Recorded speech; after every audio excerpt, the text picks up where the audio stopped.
Thank you very much. First of all, I want to congratulate you for an excellent conference, and thank you for having me here. It's always, challenging and risky to talk at the end, at the last session, and be the last speaker. So thank you for locking the doors. So what I'm going to talk about, my presentation has two parts. The first part has to do with AI, and I guarantee you that at the end of the presentation, you'll have more questions that you had before you come. And the second will be presenting an app, which our organization has developed with the funding of the European Commission. So sit tight, because there's going to be a storm of slides, and I will try to go through them. Let's hope I will manage. So, first of all, I would like to connect the past with the future, because many things are happening in technology, especially in the field of mediation. And so we all know the traditional mediation. One might wonder, what exactly are we talking about? For the last few hours, we were talking how to promote mediation. We don't have any mediations, and how we make this model work. And you want to talk about online mediation? Give us a break. Why? So we all know traditional mediation. Most mediators practice it, and it's face-to-face mediation. It involves negotiation. It involves also the expertise of a neutral third party. Okay, so this is, in a way, it is still how mediations are conducted in more countries, but at the same time, one might say that is not anymore the future, but it might be the past. Why? Because there has been a very serious turning point of technology. Things have changed dramatically in technology over the last 30 years. And just to give you an idea of what I'm talking about is, if you compare the situation now with 30 years ago, you'll find that the internet speed is 26 times faster, and the websites that the sites on the web are 9.2 million times more than they used to be in 1990s, and 60% of the world, almost 60% of the world now has access to internet. So we're talking about a very, very different environment. What was the game changer of all the situation? Computer literacy, more now than ever before.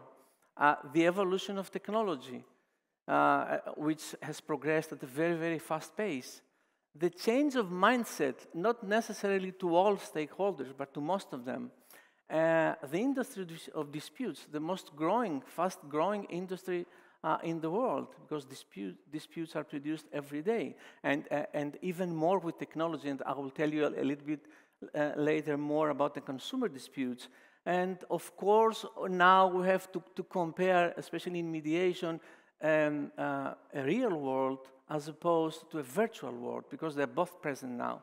And of course, it's the dispute mediation environment. Dispute resolution environment. So there is a rapid change of landscape. Technology has got into our lives very fast, and whatever word you can think, you can put a "ni" in front of it, and it becomes, all of a sudden we'll go to a digital world. So the time soon came to decide not whether technology is to be embraced in mediation, but rather the extent to which it can be integrated to enhance the process. So, what we really needed in mediation, and I'm going to talk to enter now in the AI, because AI is a big thing that we had it in front of us ahead, and we need to exactly find out what's going on with that. So, in our fast-paced world, time is a precious commodity. So maybe technology helps us on that, makes things work faster. We can schedule mediation sessions even faster. We can exchange information and documents, and there's many online platforms that have been invented, and software which would limit the constraints of physical proximity. So actually, we can engage in discussions from the comfort of our houses, of our offices. We don't need to go, to go to mediation with physical presence. We can avoid, especially in family disputes, escalation of tensions from face-to-face mediation in high-stakes situations, which is very important. And we see it every day, those of us who mediate. Transparency in mediation is also very important. Blockchain, for example, technology can be employed to create an immutable and verifiable record of agreements. You can mention so many pros and cons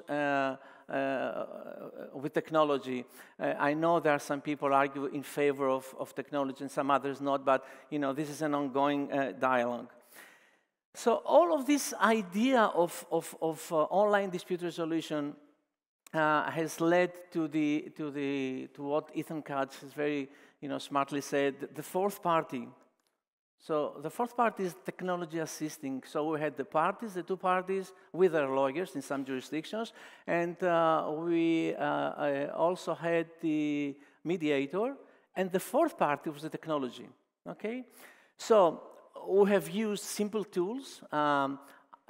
Of course, some people would argue, and I agree with them, that Skype was not ODR, Zoom is not ODR, but it's technology assisting ODR.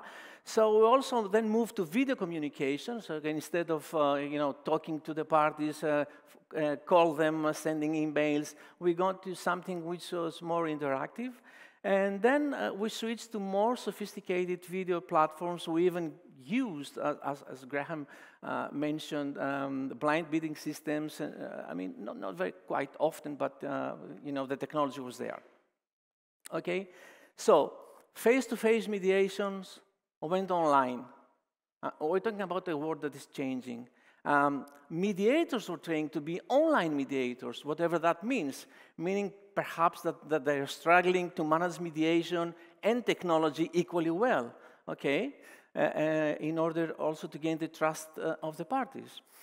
Because you cannot actually, even being a good mediator, in an online mediation, you cannot, look for the buttons at the last moment. Otherwise parties will say that you don't know what you're doing.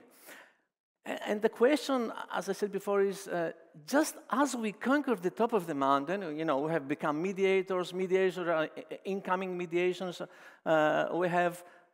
and then we see another thing coming, which is called the third party. So we're well beyond the fourth party, and the third party comes.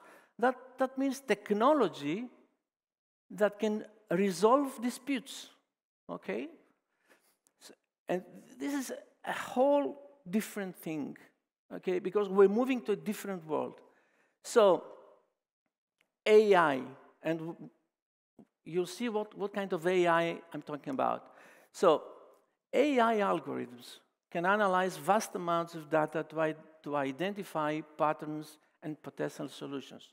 That's great. And this data-driven approach can provide valuable insights into the underlying causes of conflicts, enabling mediators, okay, to tailor their strategies accordingly. That's even better. And, of course, there is a crucial thing is to strike a balance between the efficiency gains of artificial intelligence, of AI, I should call it now, and the human touch that is essentially understanding the nuances of human emotions and impersonal dynamics. It's good if we manage to achieve that. So, does this sound as saying that the use of artificial intelligence in mediation holds great promise? Well, let's see. What I did is I took a case that we resolved in our mediation center, and I used also AI to see how AI would respond in a real situation. So I asked, can you mediate a conflict? And it replied to me as an AI assistant, so assistant, okay. I can certainly provide guidance and suggestions to help, blah, blah. resolving conflicts effectively often requires human intervention. Not always. It says often. Okay. So here is the case. A father has donated out of gratitude to his son his property several years ago. However, ever since, his son has been totally unworthy of such donation, and the father wants to revoke the donation. And I ask AI, how should I approach the first caucus with the son? To my surprise, he gave me a full list of suggestions. Comfortable environment, active listening, clarifying tensions. And then I asked, I was quite polite enough.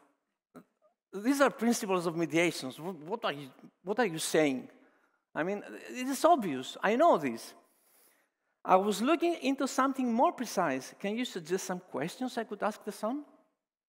And also to my surprise, there was a full list of questions. Amazing questions, great questions that would help the mediator, conduct the process. Okay, and then I moved to the parties, because if the mediator can use AI, so does the party. I mean, I cannot really imagine a mediation room where both parties and the mediator would come with a computer and being assisted by AI, but this is something that I might see in the future. So, I asked, can you give me some arguments against my father? And he said, contributions and improvements, financial investment, and these sort of things. Okay, and then I ask again, can you help me keep the donation? I mean, this is the idea. That's why I go to the mediation, to keep the donation. He said, certainly, I can offer some suggestions to help you present a strong case for retaining the property donation during the mediation process. So this sounds like AI is taking part, okay? He is going to give information and suggestions in favor of the party who asks the question.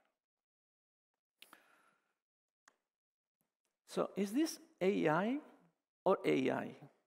So is it artificial intelligence that is an autonomous system operating without the need for human involvement? Or is augmented intelligence like machine learning and deep learning to provide humans with actionable data? In my view, it sounds like it's the second, but let's see. In all this process, there were some concerns raised. AI is becoming a trend. Everybody is talking about AI. Whatever you produce, you say it has a little bit of AI. But it's working in a pretty unregulated environment. It's not regulated yet. And I think regulators are going to have a difficult time regulating AI, because I'm not sure whether they know what to regulate. Also, what is the level of trust we have on AI? So new data shows that in the United States, a large majority of the people believe courts are highly biased, and nearly half would trust artificial intelligence to provide a more fair outcome. That's dreadful if you see what they're saying. And how much power are we ready to cede to AI? Because I'm sure you know that there are calls to the scientists or to companies to seize the development of AI to see where it goes. More concerns. How much trust we have in the system? What is our personal threshold? Because we're going to go to mediation to resolve an issue. It might be important or not so important, but this is why we go to mediation using AI. So what is our personal threshold? Okay, are we close to mediation where the participants will be the holograms of the parties and the mediator and the lawyers, and they will all, be present in a mediation? Is it too far away? Also, how comfortable we would be if one day we hear aboard the plane, "Welcome to Future Airlines. This is a pilotless flight operated by AI." Are we going to continue our trip, or, tell them, I want to get off. Are we going to trust the AI to give advice to our children?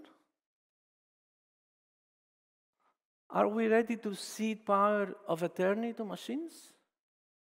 Okay. So these are all questions that we have to answer, because if you are going to trust the system, you need to have answers to these questions. Can AI represent interests? So in our question, can you take my side? Remember before we said that. It says, while I can offer guidance, information, and suggestions, it's important to note that I don't have personal opinions or take sides, but it just did before. So which approach is right and which is wrong? And does the system, and having said that, and talking about augmented intelligence, meaning a system which is fed up by statistics and data, and on the basis of that it produces answers. What about the biases in algorithms? Because algorithms are based on data which are fed up to the system, fed into to the system. So what about biases? AI was asked to create images of black African doctors training white kids. This is the picture that it produced. The goal was to flip the stereotype of the white savior aiding African children. Despite the specification, the AI program always depicted the children as black. It's because the data fed to the system was like that. Okay?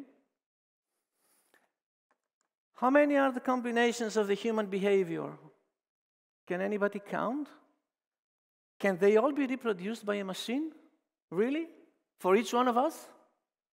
Is it possible to do that? What about cybersecurity? Digital divide, fairness, impartiality, things that we were talking all day long. What about emotions, empathy, relationships, complexity of human relationships? Technology should be viewed as an enabler, they say, okay? As a tool to augment and complement the mediator's capabilities and expertise rather than a substitute. So, and even more, what about, I had to speed up. I ran out of time, sorry. Just a couple of minutes. So what about ethics? Will AI be ethical and respect human values? Okay. Humans are very often not. What about ethics versus interests? Towards which AI would lean? Okay. How do we ensure that machine learning systems represent best human values rather than magnify the worst? You know that there are AI-based platforms which are advocating for the interests of the parties. So what they say, those who have created this platform, is that the parties should feed all the questions and they will produce a result. But this is not so easy, because what kind of questions would the parties feed the system?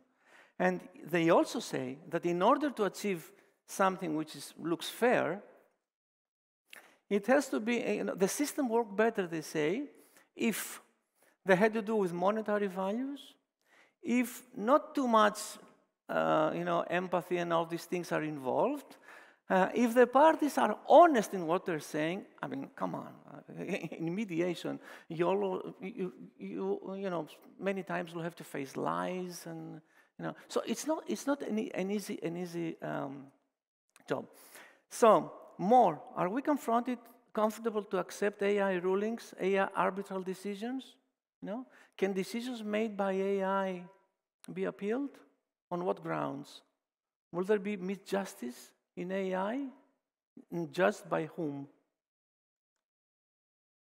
I'm going to go through and tell you a few things about, also, about the mediator. Will he be eventually assisted or replaced? Okay? Because from where we stand today, it doesn't seem that he will be replaced. But nobody knows what is coming in the future. Okay? Obviously, we have more questions than answers. Before I end this session and say a few things about the app, I need to tell you that I did the final test in this case. So I asked the machine, does the son need to ask his wife before taking a compromise? And the system said, no, there's no strict rule dictating that the husband must ask his wife. That's a huge mistake. It should have known that we always ask our wives. So this is a clear sign that AI is not ready yet. Okay. So a few things about the app. In cooperation with the European Commission, our organization has built up an app, and now it's the third version that is going to come. We're going to launch it in a few weeks. Actually, what we did, we have created an ODR ecosystem whereby the consumer can file a complaint either directly to the trader or to an ADR body, or he can actually file it first to the trader to negotiate with him, and then escalate it to an ADR body. We give both options, to negotiate and to mediate, and this is all supported at the back with 3 cloud platforms: one for the mediator, one for the trader, and one for the ADR sender. It's a whole ADR ecosystem. I'm sorry that I don't have the time. It's my fault. It has to do with travel and other disputes, so it's covering all range of disputes, and you can you can do everything through the app, and you can negotiate. It's really powerful. It's a tool that I might have the opportunity to present another time. So I thank you all for having me. Sorry that I exceeded my time, and thank you again, once again, you for the organization and everybody for listening to me. Thank you very much.